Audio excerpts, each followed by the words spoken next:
Welcome back to our Fitness Focus series by Federal. Today, we're going to be specifically talking about the back squat. So what are the key points of performance for the back squat before we get into it? Number one is stance. We want to have our feet shoulder width apart. Now, for those of you that compete, think about like, if y'all were going to compete, what does an athletic stance for me look like before I start shooting or running or moving? And that's probably pretty close to how you should back squat.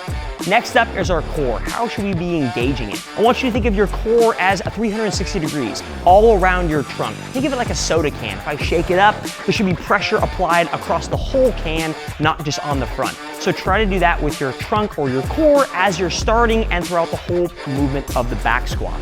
To start the back squat, to initiate it, we first have to send our hips back before we unlock our knees. So we're gonna send our hips back. Think like touch your butt to a wall behind yourself, then unlock your knees. Now, as we're going down during the back squat, the goal is always hip crease below the knee, right? Or reaching parallel. Now, that's not always possible for everyone, and that's okay. There are other ways to get around that, whether we are not reaching full parallel during the range of motion, or we're just squatting to a box. That's totally fine, and that can be worked on over time. Now, once you reach parallel or reach the furthest distance you can do, then we're standing up, and as we're standing up during the back squat, we're making sure our chest doesn't collapse or fall. We're keeping our chest up throughout the movement as we reach the top of the movement.